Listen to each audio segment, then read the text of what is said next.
প্রিয় দর্শক, আসসালামু আলাইকুম। স্বাগত জানাচ্ছি দেশক টিভিতে। আমি জাবিদ হোসেন আছি আপনাদের সাথে। বিশ্বজুড়ে জ্বালানি বাজারে নতুন করে অস্থিরতার ইঙ্গিত দেখা যাচ্ছে। একদিকে যুদ্ধ, অন্যদিকে সরবরাহ সংকট। তার সাথে যুক্ত হয়েছে বিশ্ববাজারে তেলের অস্বাভাবিক মূল্যবৃদ্ধি। সম্প্রতি বিভিন্ন আন্তর্জাতিক রিপোর্টে দেখা যাচ্ছে বিশ্বের বড় বড় তেল উৎপাদনকারী দেশগুলো সরবরাহ ব্যবস্থায় চাপের মুখে পড়েছে।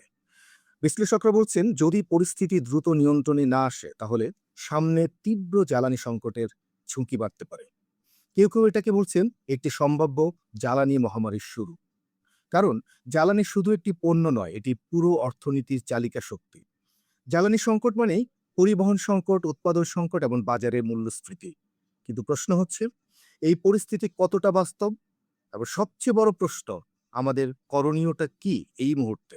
আজ আমরা জ্বালানি সংকটের এই দিকগুলো এবং আমাদের করণীয় সম্পর্কে জানার চেষ্টা করব। কোথাও যাবেন না, আমাদের সঙ্গে থাকুন, ফিরছি একটু পর।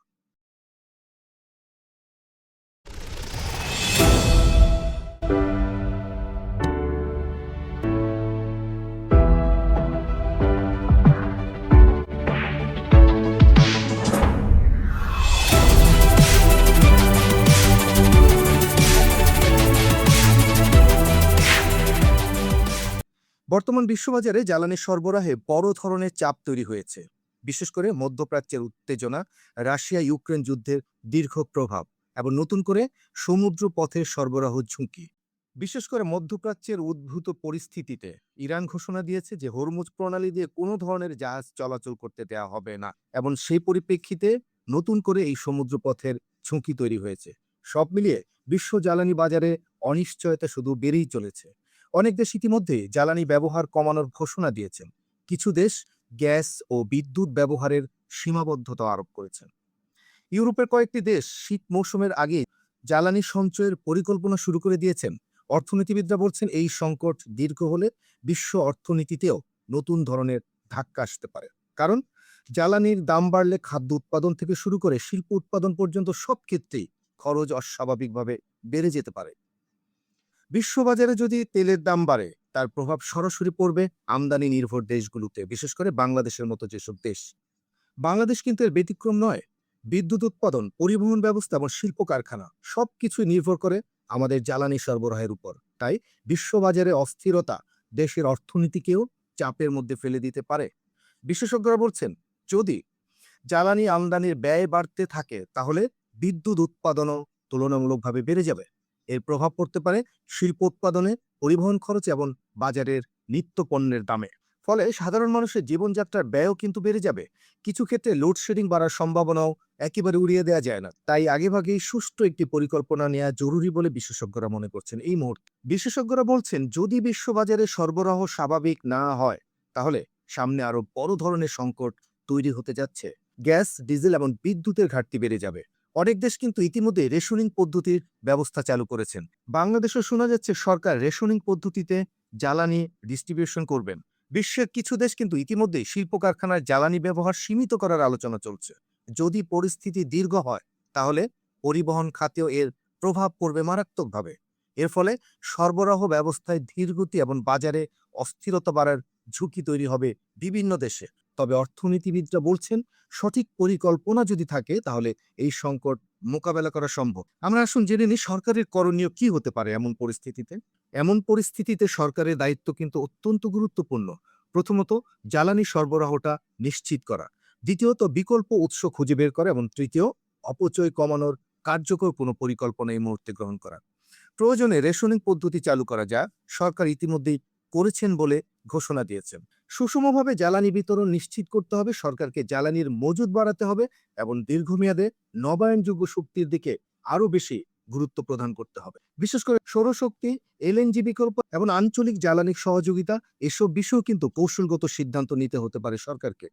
সংকটের এই সময় সবচেয়ে বড় ঝুঁকি হলো গুজব এবং অপপ্রচার। কিছু অসাধু গোষ্ঠী এই ধরনের পরিস্থিতিকে ব্যবহার করতে পারে, রাজনৈতিক অস্থিরতা এবং বাজারে কৃত্রিম সংকট তৈরি করতে পারে। তাই সরকারকে কঠোর নজরদারি বাড়াতে হবে, বিশেষ করে বাজারের সিন্ডিকেট এবং মজুরদারদের বিরুদ্ধে দ্রুত ব্যবস্থা নিতে হবে। এছাড়া তথ্য প্রবাহ স্বচ্ছ রাখতে হবে, যাতে মানুষ গুজব নয়, বাস্তব তথ্যের উপর ভিত্তি করে পরিস্থিতি সামাল দিতে পারে।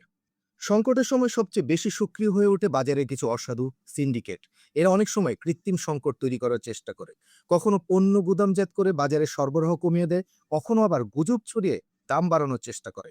কিছু ক্ষেত্রে দেখা যায় একটি শক্তিশালী সিন্ডিকেট একসাথে বাজার থেকে বড় পরিমাণ পণ্য একেবারে তুলে নিয়ে যায়, এরপর ধীরে ধীরে উচ্চ দামে তা বাজারে আবার ছাড়ে। এর ফলে সাধারণ মানুষ অযথা আতঙ্কে ভুগতে থাকেন। এ ধরনের পরিস্থিতি ঠেকাতে সরকারকে বাজার মনিটরিং আরও জোরদার করতে হবে। ভোক্তা অধিকার সংস্থা, প্রশাসন এবং আইন শৃঙ্খলা বাহিনীকে সমন্বিতভাবে কাজ করতে হবে এমন পরিস্থিতি মোকাবেলার জন্য। একই সাথে জনগণকেও সচেতন থাকতে হবে। অপ্রয়োজনীয় মজুদ বা অতিরিক্ত কেনাকাটা পরিস্থিতিকে আরও খারাপ করে দিতে পারে, তাই এই ব্যাপারে জনগণকে সবসময় সতর্ক এবং সজাগ থাকতে হবে। এ ধরনের পরিস্থিতিতে সবচেয়ে জরুরি বিষয় হলো মাথা ঠান্ডা রাখা। আতঙ্ক নয়, প্রয়োজন সচেতনতা। এই মুহূর্তে আমাদের প্রয়োজন অপ্রয়োজনীয় জ্বালানি ব্যবহার কমিয়ে দেয়া, বিদ্যুৎ অপচয় বন্ধ করা এবং অপ্রয়োজনীয় গাড়ি ব্যবহার এড়িয়ে চলা। বাড়িতে অপ্রয়োজনীয় লাইট, বৈদ্যুতিক যন্ত্র এসব যেন আমরা বন্ধ রাখি এই মুহূর্তে। গ্যাসের ব্যবহারও কিন্তু আমাদের মিতব্যয়ী হতে হবে। সবার ছোট ছোট এই উদ্যোগ একসাথে বড় সাশ্রয় তৈরি করতে পারে। আর সবচেয়ে গুরুত্বপূর্ণ, গুজবে কোনো ধরনের কান না দেয়া। সংকটের সময় বড় শক্তি হলো জাতীয় ঐক্য। কোনো ধরনের সহিংসতা বা বিশৃঙ্খলা পরিস্থিতিকে আরও জটিল করে তুলতে পারে। ইতিহাস বলছে সংকটের সময় সবসময় ধৈর্য ধারণ করতে হয়। যেসব সমাজ ধৈর্য ধারণ করে তারাই সবচেয়ে দ্রুত সংকট কাটিয়ে উঠতে পারে। তাই ধৈর্য ধরে পরিস্থিতির সাথে মানিয়ে নেওয়াটা এই মুহূর্তে সবচেয়ে বড় দায়িত্ব আমাদের। জনগণ যদি শান্ত থাকে এবং সরকার যদি সঠিকভাবে পরিস্থিতি পরিচালনা করে, তাহলে সংকট নিয়ন্ত্রণে রাখা সম্ভব। অন্তত বিশেষজ্ঞরা বলছেন, যদি বিশ্ব পরিস্থিতি ধীরে ধীরে স্থিতিশীল হয়, তাহলে এই সংকট আর স্থায়ী হওয়ার কোনো সুযোগ থাকবে না।